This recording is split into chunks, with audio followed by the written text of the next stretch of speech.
Kapayapaan ng Panginoong Hesukristo ay sumainyong lahat. Magandang araw sa inyong lahat.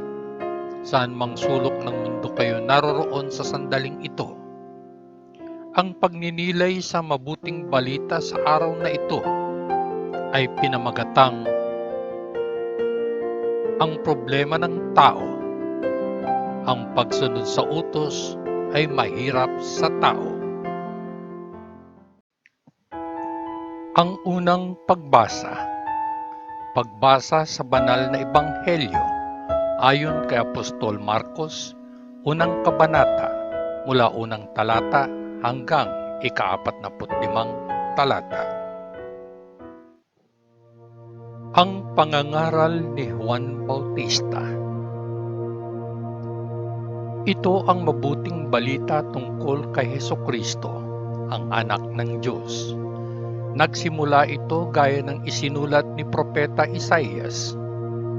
Sabi ng Diyos, ipapadala ko ang aking mensahero na mauuna sa iyo upang buksan ang daan para sa iyo.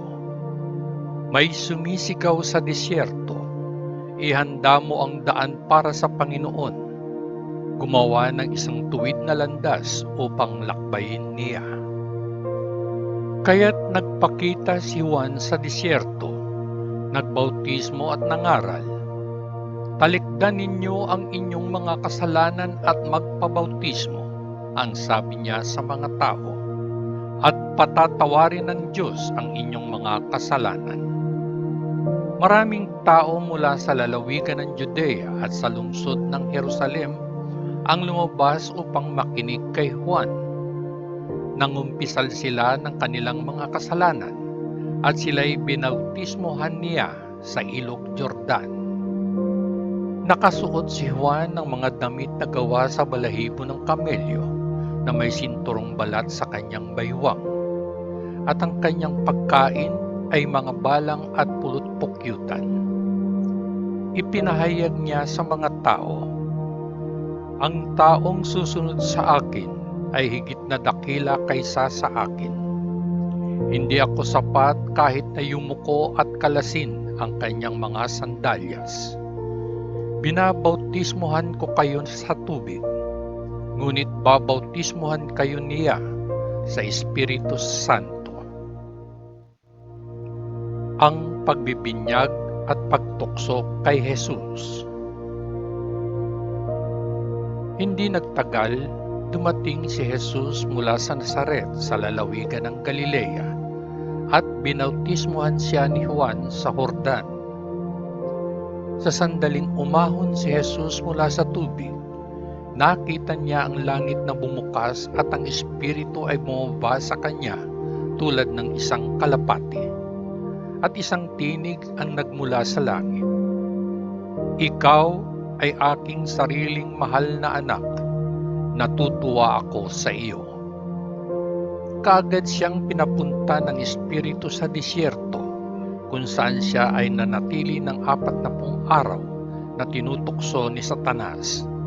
Naroon din ang mga mababangis na hayop, ngunit dumating ang mga anghel at tinulungan siya. Tinawag ni Jesus ang 4 na mangingisda. Matapos makulong si Juan, pumunta si Jesus sa Galilea at ipinangaral ang mabuting balita mula sa Diyos. Dumating na ang tamang panahon, sabi niya, at malapit na ang kaharian ng Diyos. Tumalikod sa inyong mga kasalanan at maniwala sa mabuting balita. Habang naglalakad si Jesus sa tabi ng lawa ng Galilea, nakita niya ang 2 mangingisda, si Simon at ang kanyang kapatid na si Andres, na nanghuhuli ng isda gamit ang lambat. Sinabi sa kanila ni Jesus, sumama kayo sa akin at tuturuan ko kayong manghuli ng mga tao. Kaagad ay iniwan nila ang kanilang mga lambat at sumama sa kanya. Siya ay lumayo ng kaunti at nakita niya ang 2 pang magkapatid, sina Santiago at Juan na mga anak ni Zebedeo, Nasa bangka sila at inihahanda ang kanilang mga lambat. Nang makita sila ni Jesus, tinawag niya sila. Iniwan nila ang kanilang amang si Zebedeo sa bangka kasama ng mga upahang lalaki at sumama kay Jesus. Isang lalaking may masamang espiritu. Si Jesus at ang kanyang mga alagad ay dumating sa bayan ng Capernaum. At sa sumunod na Sabat, pumunta si Jesus sa sinagoga at nagsimulang magturo. Ang mga taong nakarinig sa kanya ay namangha sa paraan ng pagtuturo niya, sapagkat siya ay hindi katulad ng mga guro ng batas. Sa halip, nagturo siya ng may otoridad. Nang magkagayoy, pumasok sa sinagoga ang isang lalaking may masamang espiritu at sumigaw, "Ano ang gusto mo sa amin, Jesus ng Nazaret? Nandito ka ba para sirain kami? Alam ko kung sino ka. Ikaw ang banal na sugo ng Diyos." Inutusan ni Jesus ang espiritu, "Tumahimik ka at lumabas ka sa lalaki." Niyanig ng masamang espiritu ang lalaki, sumigaw ng malakas at lumabas sa kanya. Ang mga tao ay labis na namangha na nagsimula silang magsabi sa isa't isa, "Ano ito? Ito ba ay isang uri ng bagong pagtuturo? Ang taong ito ay may awtoridad na mag-utos sa masasamang espiritu at sila ay sumusunod sa kanya." At kaya mabilis na kumalat ang balita tungkol kay Jesus sa lahat ng dako sa probinsya ng Galilea. Pinagaling ni Jesus ang maraming tao. Si Jesus at ang kanyang mga alagad kasama sina Santiago at Juan ay umalis sa sinagoga at dumiretso sa tahanan nina Simon at Andres. Ang biyanang babae ni Simon ay may sakit sa kama na may lagnat, at nang dumating si Jesus, siya ay sinabihan tungkol sa kanya. Pinuntahan niya siya, hinawakan siya sa kamay at tinulungan siyang tumayo. Iniwan siya ng lagnat at nagsimula siyang maghintay sa kanila. Paglubog ng araw at pagsapit ng gabi, dinala ng mga tao kay Jesus ang lahat ng may sakit at ang mga sinapian ng demonyo. Ang lahat ng mga tao sa bayan ay nagtipon sa harap ng bahay. Pinagaling ni Jesus ang maraming may sakit ng lahat ng uri ng sakit at nagpalayas ng maraming demonyo. Hindi niya hinahayaang magsalita ang mga demonyo dahil alam nila kung sino siya. Si Jesus ay nangaral sa Galilea. Napakaaga ng kinaumagahan bago pa man sumikat ang araw, bumangon si Jesus at lumabas ng bahay. Siya ay lumabas ng bayan patungo sa isang malungkot na lugar kung saan siya ay nananalangin. Ngunit lumabas si Simon at ang kanyang mga kasamahan na hinahanap siya. At nang matagpuan nila siya, sinabi nila, "Hinahanap ka ng lahat." Ngunit sumagot si Jesus, "Kailangan nating pumunta sa iba pang mga nayon sa paligid. Kailangan ko ring mangaral sa kanila, dahil iyan ang dahilan kung bakit ako naparito." Kaya't naglakbay siya sa buong Galilea, nangangaral sa mga sinagoga at nagpapalayas ng mga demonyo. Pinagaling ni Jesus ang isang lalaki. Isang lalaking may sakit sa balat ang lumapit kay Jesus. Lumuhod at humingi ng tulong sa kanya. "Kung gusto mo," sabi niya, "maaari mo akong linisin." Si Jesus ay napuspos ng habag at inabot at hinipo siya. "Gusto ko," sagot niya, "maging malinis." Kaagad na umalis ang sakit sa lalaki at siya ay nalinis.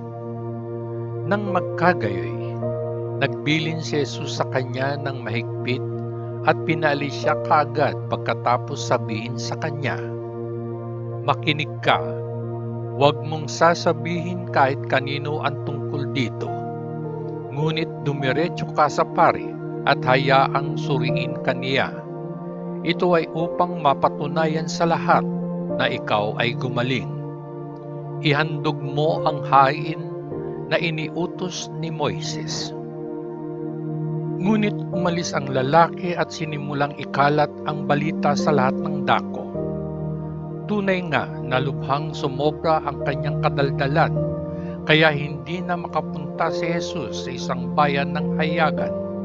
Sa halip, nanatili siya sa mga malungkot na lugar, at ang mga tao ay lumapit sa kanya mula sa lahat ng dako. Ang mabuting balita ng ating Panginoon. Papuri sa Diyos Ama sa kaitaasan, sa ngalan ng Panginoong Hesukristo. Amen. Ang pagninilayang mabuting balita.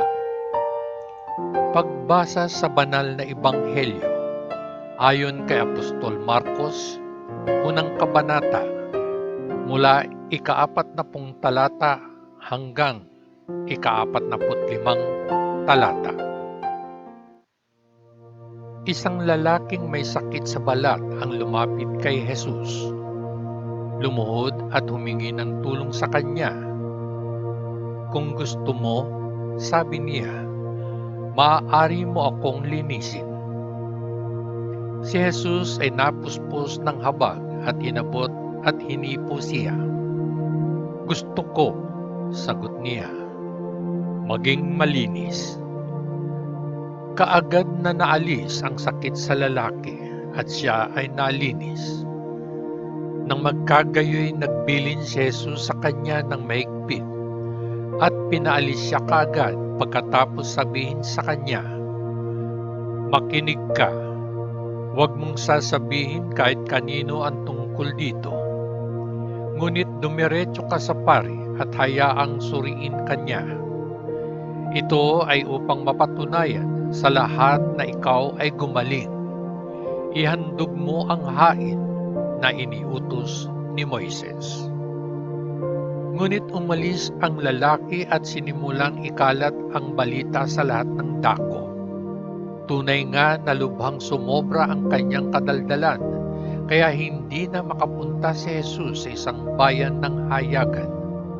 Sa halip, nanatili siya sa mga malungkot na lugar, at ang mga tao ay lumapit sa kanya mula sa lahat ng dako. Ang mabuting balita ng ating Panginoon. Papuri sa dakilang Diyos Ama sa kaitaasan, sa ngalan ng Panginoong Hesukristo. Amen. Mga minamahal kong kapatid sa pananampalataya, sa araw na ito, bago ka matulog ngayong gabi, pag-ukulan ng kaunting oras upang pagnilayan ang katanungang ito. Ano ang nais iparating sa akin ng mga talata ng pagninilayang ebanghelyo sa araw na ito? At bago ako tuluyang magpaalam, nais kong iwan sa iyo ang siping ito. May oras sa pagdaldal, may oras para manahimik, may oras para magbunyag, may oras para maglihim, sapagkat dito nakasalalay ang maganda o masamang bunga ng isang ginawa. Hanggang sa muli, patnubayan at pagpalain nawa tayong lahat ng dakilang Diyos Ama sa langit. Sa ngalan ng Panginoong Hesukristo na ating manunubos. Amen.